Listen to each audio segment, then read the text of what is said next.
Welcome to Ask SQL Family podcast. This is episode number 15, and our guest today is the only SQL queen, Kalen Delaney.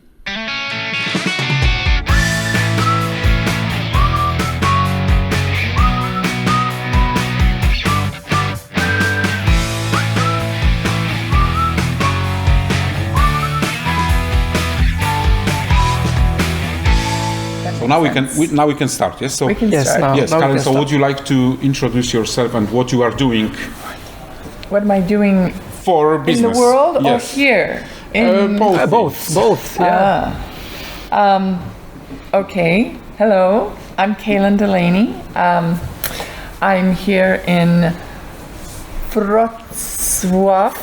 Perfect. I have to not remember how it's spelled. If I try to look at the word, then it's like totally confusing. But if I just remember the sounds, Wrocław. I'm here in Wrocław for the SQLDay conference, which just ended. Wonderful event.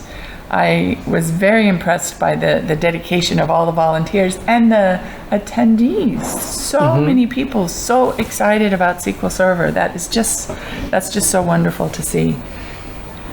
I've been working with SQL Server for a long time, and I've been to a lot of conferences. And yes, there's always excitement there, but to come to Eastern Europe here and just have so many people so excited also was just very unexpected.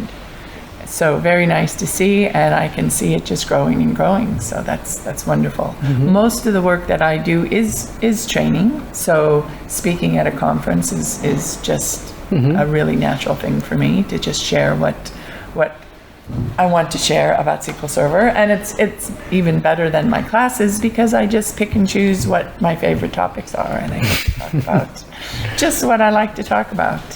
And also, sometimes I've prepared my classes by using pre-cons. In fact, the original 5-day class that I developed 10 years ago was taken just from a bunch of pre-cons that I had done over the years on various topics, and I just put them all together, and I did a little bit of modification, of course, to make them fit and flow, but that's how my first class started, was just a combination of several pre-cons. So I like doing the pre-cons. It allows me to test out new material and see how people react to it, see how long it takes and how difficult it is to present it, if it is understandable.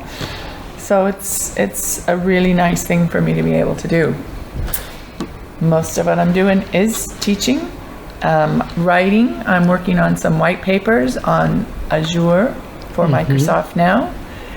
And also I am partnering with Brent Ozar. I'm going to be doing some online training in June, just a month from now.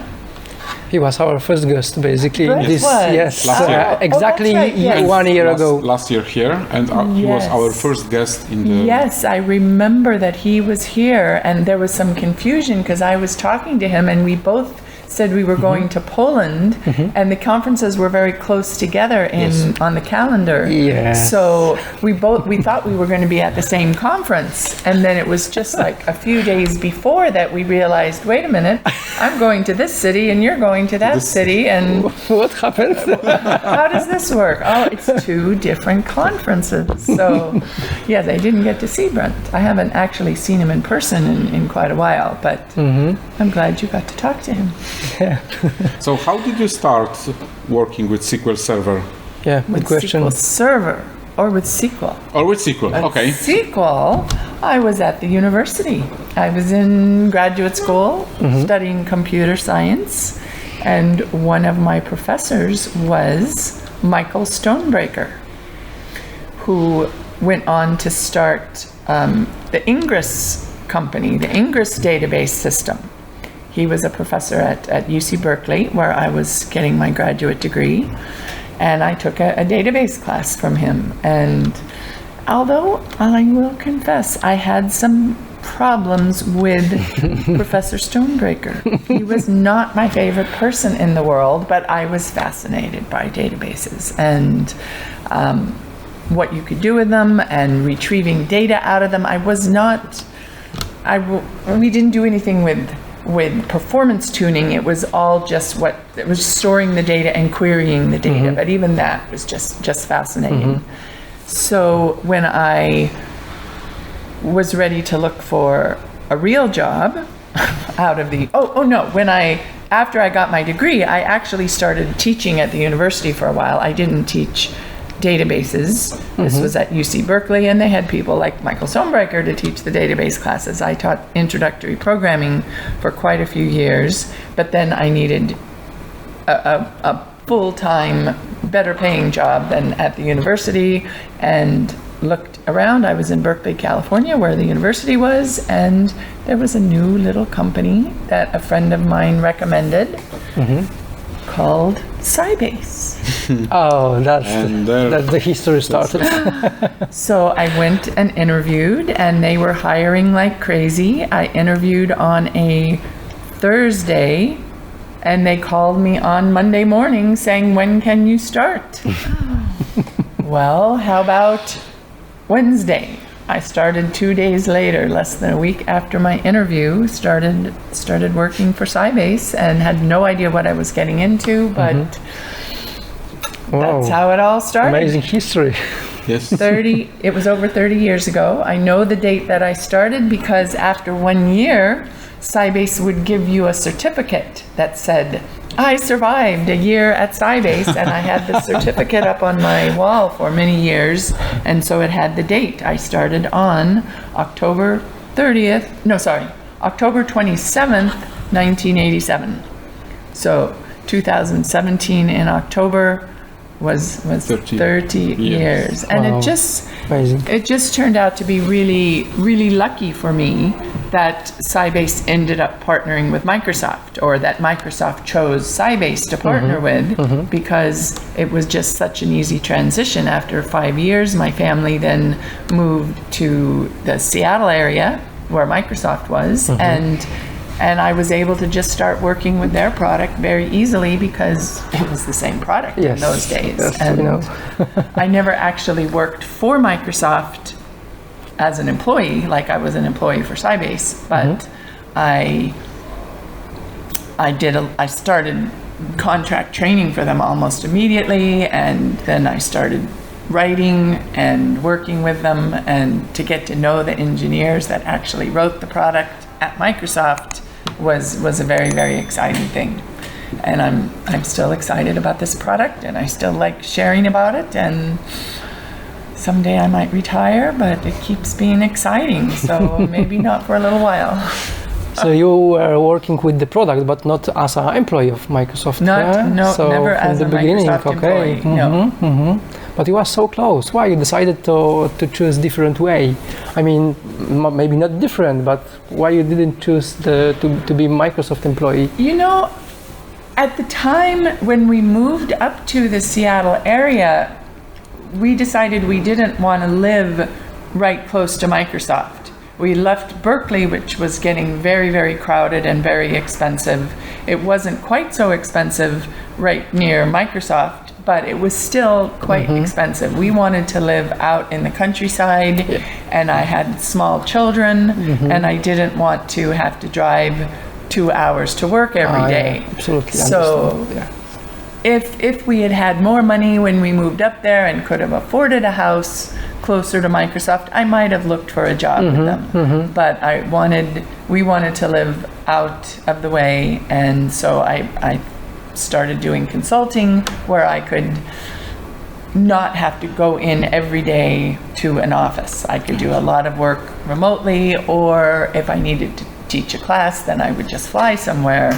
But to have to drive 2 hours to work every day, I chose not to do that. It's just waste of time. You can do anything else. There were people, I did meet people who lived out near me who did commute into Microsoft every day. But I didn't want to make that choice. So basically trainings is in your blood.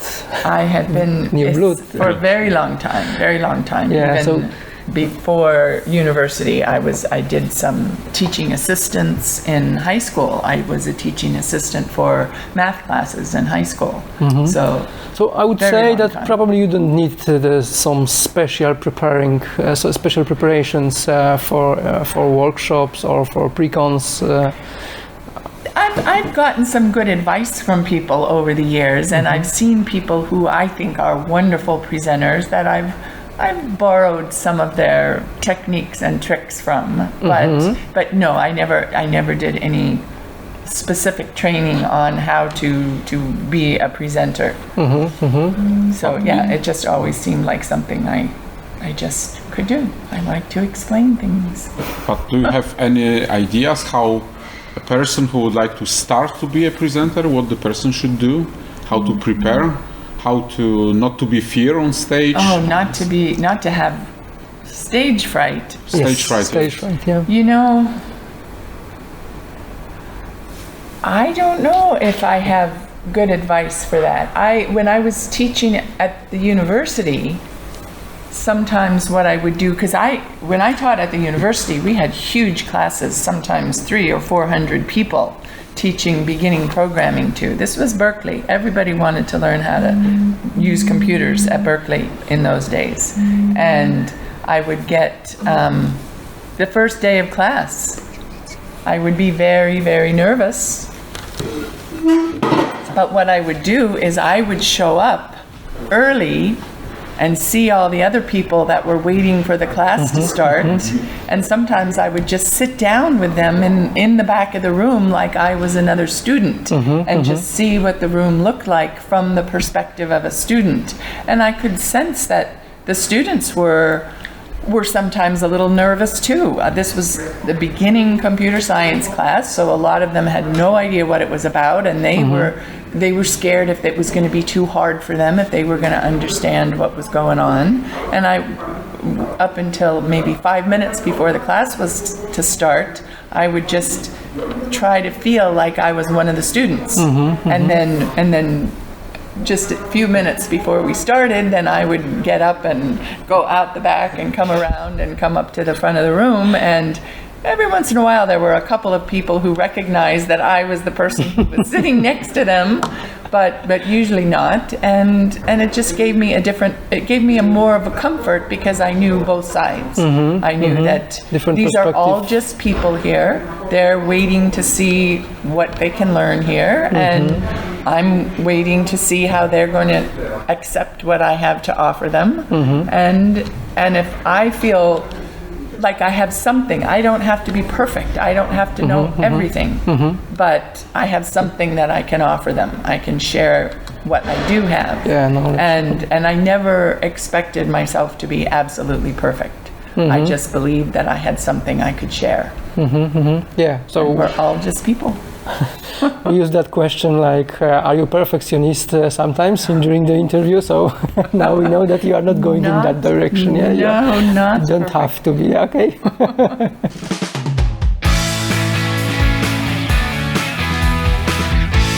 About work-life balance, I know that you choose the living outside of city center and that kind of way of life, but how you can feel it right now, the work-life balance? How you can manage that? You know, a lot of flight across Europe, across the world, basically, and with your family, with other your private things. Well, now is different because my children are all grown, and one of my children lives in Europe. So to come and fly to Europe to do a conference or a class is part of my life, because then I get to see my daughter and my grandson who are in Germany. So that actually makes it easier. Now you have excuse. Exactly, and I can see them more often than I would if I didn't have this work. So that's wonderful. When my children were littler, it was very difficult. And sometimes I do wonder if I left them too much. But my husband was at home all the time. My husband was basically a full-time dad. So there was someone I was leaving the children with, and I didn't have to worry about who was taking care of them. It was hard to be away. And I'm not always, but I sometimes get jealous of my colleagues now who have small children, because we have this thing called Skype. And when I see my colleagues say, oh, just a minute, I'm Skyping with my daughter, and it's like a little 3-year-old, and they're talking on Skype on their phone to a little 3-year-old, and they can see her, and she can see her papa, and I wish I had that. When I first started traveling, it was a big deal to make an international phone call, to call home, and certainly no video, and just a phone call. So maybe I would do it 2 or 3 times in a week, but it wasn't the same at all to have the video and to not have to pay lots of extra money just to make the call. It was very expensive. It's very expensive.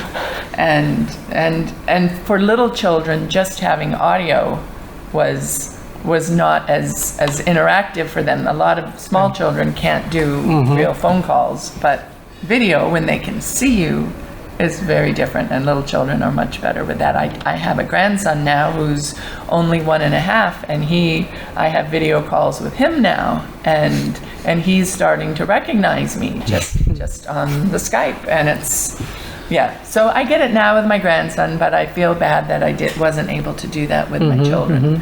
So, but now you're happy if you have to go to the Europe, yeah? Oh, now going to Europe is fine. I have friends in many places, and now that my children are grown, my friends are much more important to me, and so when I travel, I frequently make opportunities to go and have some time with my friends. Do you remember one of your first book? It was like year 2000 or something. It was Black Bible, something like this. SQL Server something. SQL Server 2000, and you were one of the authors. There was Unleashed. There was SQL Server Unleashed. And I did that was before 2000. Something like this. Because by 2000 I was already writing the internals books. I wrote the first Inside SQL Server for version 7. So that was like in 1997 or 8. I'm mentioning that because that was my first book. Unleashed, I started learning SQL, and you were one of the authors. I did write a few chapters for SQL Server Unleashed for version 6 and for 6.5, and maybe even for 7.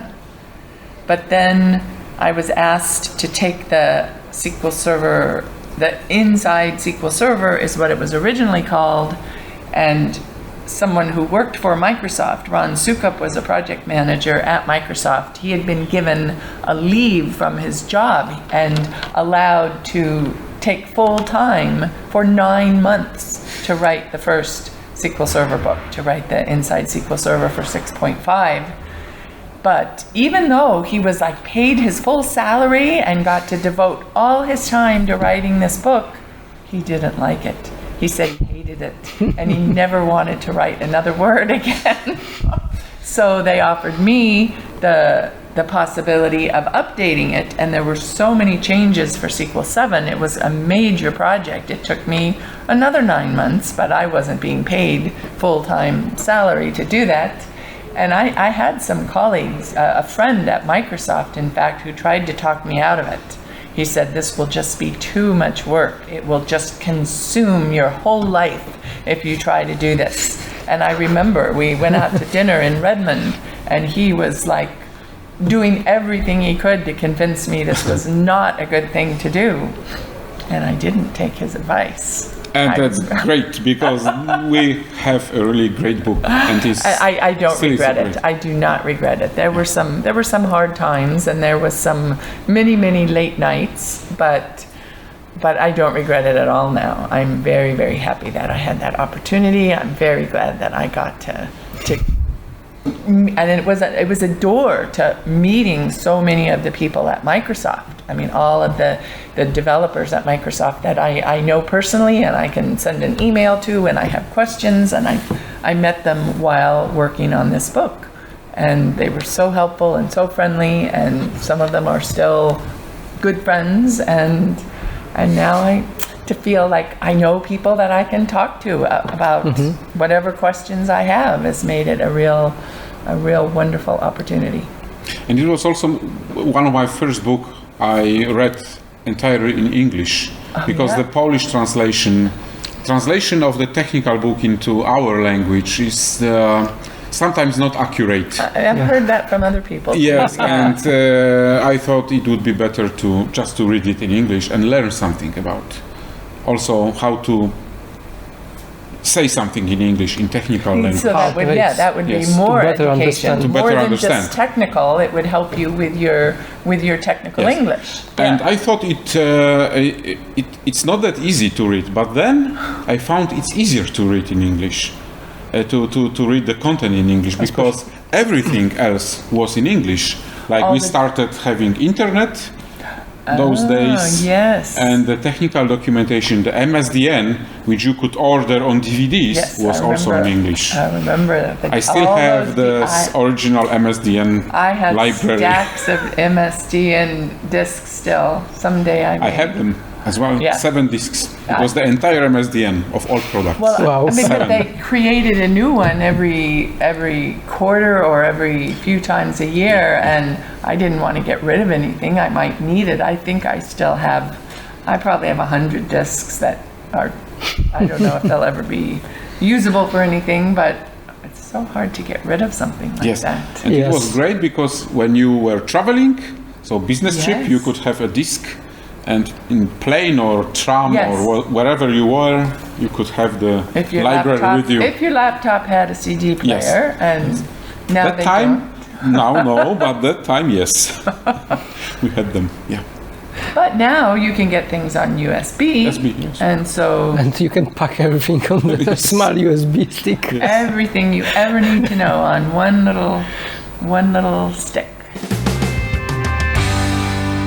You can observe you have very wide field of observation due to the history and what is changing right now, and what is the direction of the changes around the technology, around what Microsoft doing, and in which direction they are going. So how do you feel about the direction? How do you feel about those changes? Like, everything is in the cloud, Azure, Cosmos DB, Azure Data Warehouse, and all those things. How do you think about it? Well, I don't know all those things. Yeah, absolutely. I very much just stay with the engine, but that, of course, is changing too. And I have started doing work with Azure, and it's still just the engine, but now it's running on Azure. It's running In cloud. on someone else's computer, which is what the cloud is. And I know Microsoft is really is like betting the farm on the cloud, and so far it seems like that it wasn't a bad choice.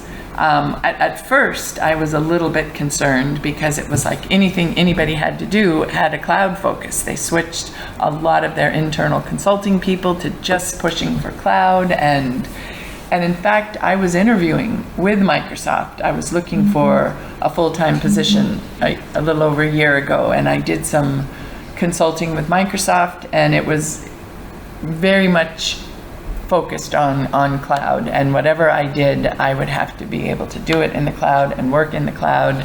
And I ended up taking another job where I could do some cloud, but still, there was still a lot of work to be done with customers running on-prem. I think it's a good choice to be. It rings more like all the science fiction stories that I've read. That it's always, information is always available from wherever you are. You just have a little watch that you can tap and ask any question, or from wherever you are, you can access your information or anyone else's, or any public information, of course, rather than everybody having private storage and you have to be right there in order to access it. It seems that seems like that is the wave of the future.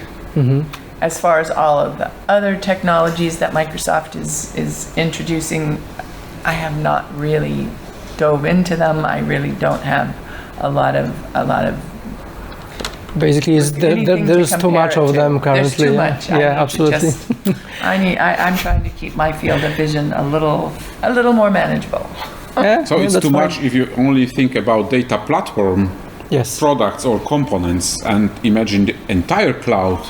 There are a lot more products like CRMs or Dynamics or you can whatever you forget can about push it. them. Oh yeah, I was the job I had last year. They wanted me to get a certification for Amazon Cloud, and my brain just started spinning around all of the different services, all of the different components that you can plug into your AWS cloud, and it was just, I could not remember all of them. And then I had to take these little online exams, and you're building an application that does this and this, which components would be the ones that would help you the most? And The key is here the most. The You most, can build yes. it different ways, but yes, it was, I had to go, it was a good thing. It was like open notes, because I had to go all the way back and look and see, now what was that for? And what was that one for? And just too many to remember.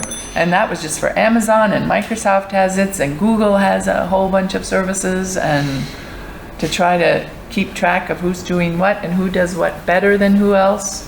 That's not easier in the It's cloud. not, yeah. That is not easier.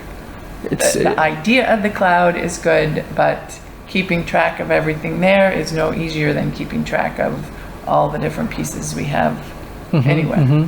yes, that's right.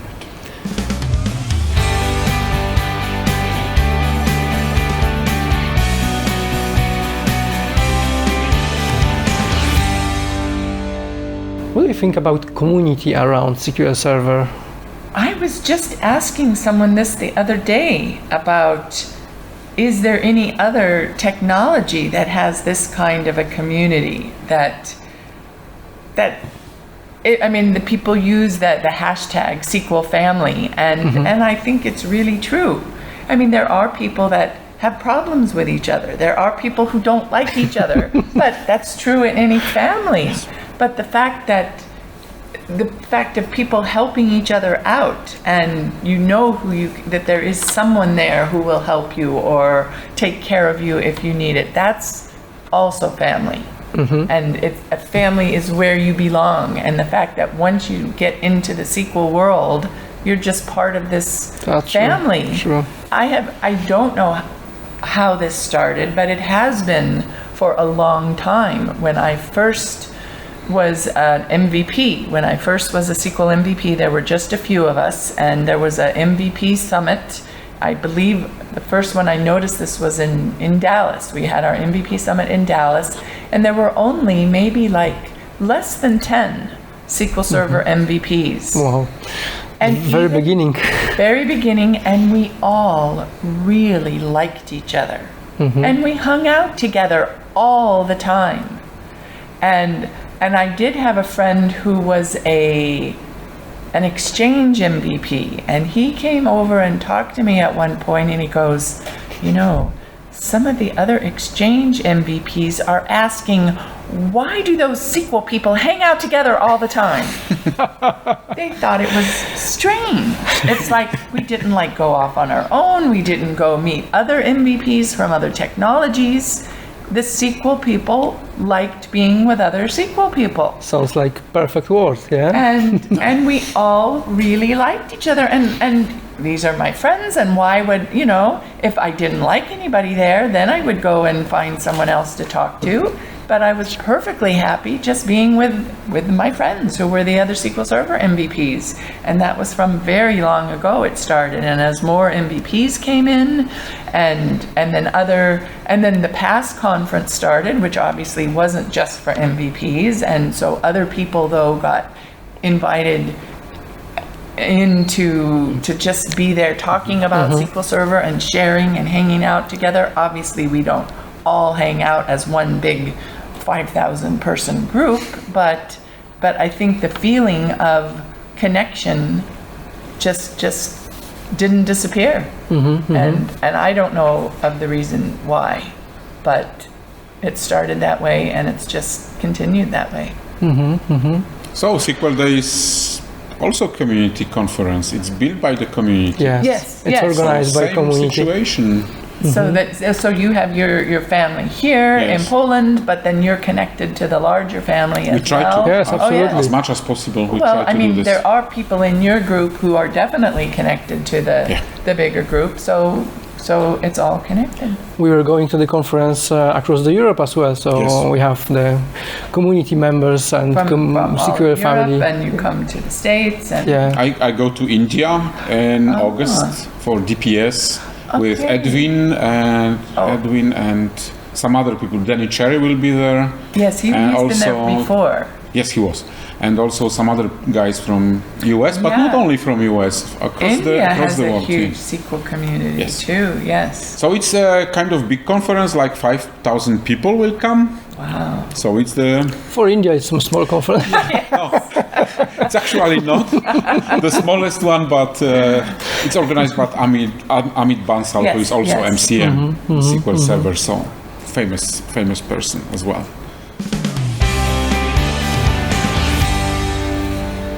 So, what would you advise to the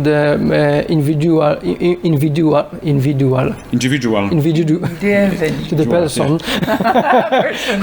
who would like to start in IT market or maybe with SQL Server to working with, and as a professional job, or how to start in IT, maybe in general, or I think going to a SQL Saturday would be a good place to start, and go to lots of different sessions to see what aspect of SQL Server you were interested in.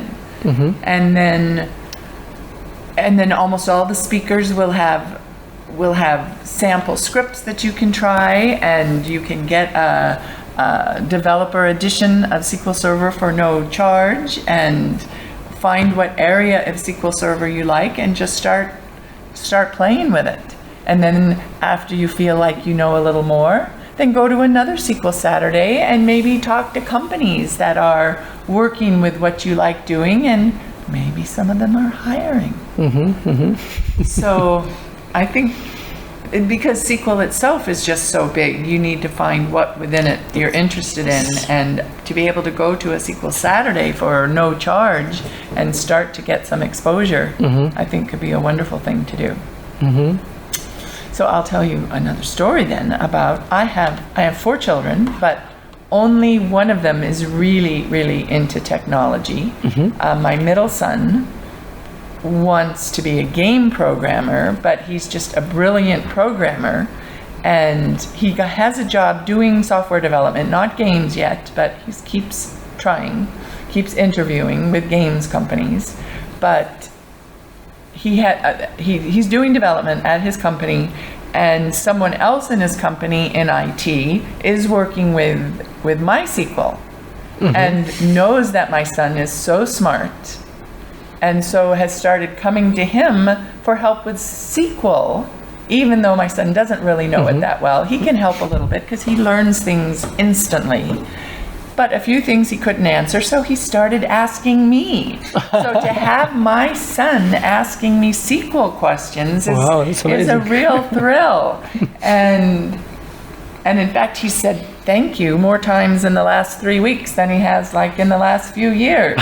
It's like he'll ask me a question and I'll answer, and I'll go, oh, that's perfect, Mom, thanks. Wow, this is just wonderful to get from my son. And I have these little tiny thoughts that maybe he'll get more interested in SQL and want to do SQL, but he's such a wonderful developer, a full stack developer, and he does incredible things with graphics, and he does music, and he can write an entire game on his own. He does the graphics, he can do the graphics, he can do the music, he does the programming. He's also an actor, and so he can do, if it's a game with voices, he actually did some professional voice acting for a while, so he can add his own voices. So I think SQL would just be too limiting for him. But it is fun. It is really fun to just have him start asking, relatively starting out questions about SQL. sometimes that's how people start. They're at their job doing one thing, and they see that there's people doing SQL, and maybe they just like do it an hour or so. And then I'm sure if my son wanted to do SQL at the job, he might be able to find his way into it now that they know what he's capable of, now that they know how smart he is and that he can learn. I don't think he wants to do it, but other people who do want to do it, if they're in a technical job, or it doesn't even have to be a technical job, any job that has an IT department probably has some SQL going on. So that's another place they could start to look. Is there something at their own company involving SQL that they could just start touching? So just one possibility. Yes. Okay. And I would like to ask you about hobby. Do you have any other hobby than SQL, for example? SQL is not my hobby. It's a passion? Yeah, absolutely. It is a passion. I feel very blessed that I do enjoy the work that I do, but sometimes I do non-SQL. But when I'm working, it's all SQL Server. I do needlework. I do knitting and crocheting. And I just started making jewelry. Mostly I just repair my own jewelry that broke. In fact, just today, I was wearing a necklace today, and during the final session of this conference, I was turning and my hand grabbed it accidentally and it broke. But I think when I get home, I'll be able to fix it because I have jewelry tools now. So I fix and make necklaces and earrings, and I knit, and I make things for my grandson. And I like to read. Yeah. Yeah. It requires a lot of precision, I think, to repair a jewelry. Just better eyesight than I have, but I do have this big magnifying glass with a light attached to it, so it feels really, really professional. You know, I bring this light over, and then I can look down with my tools and fix what's broken. Without that magnifier, my eyes are not good enough anymore.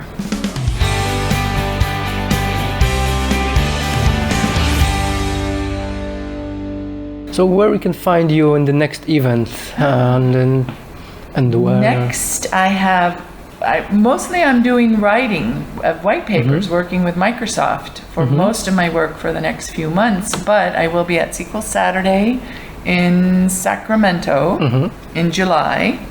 I will be online with Brent Ozar in June. In June, of course. I have a half-day class on locking and a 2-day class on internals for query tuning, the things you need to know about indexes and the engine in order to do the tuning. It's not about tuning, it's the internals to help you become a better tuner. Those classes are both in June, and then not traveling again until October, when I have a class, 2 classes in Europe. I have a class in Sweden and a class in Denmark. In October, and these are all on my website, which is SQLServerInternals.com. That Great, was perfect. our next question. Yes, exactly. Or if you forget that, you can ask me on Twitter. And that was our next question. Yes. SQL Queen, and I do have to apologize because when I first joined Twitter, I didn't think it would be so public. I joined Twitter because a colleague that I was doing a project with said, when I was having trouble getting a hold of him, I had questions about the next step of the project, and I said, how come you're not answering your emails? And he goes, write me a message on Twitter and I'll always answer. And so I had to join Twitter, and I said, I don't understand what this Twitter thing is, and what do I have to do here? And I have to come up with a Twitter name, and he just threw that out. Oh, well, how about if you be SQL Queen?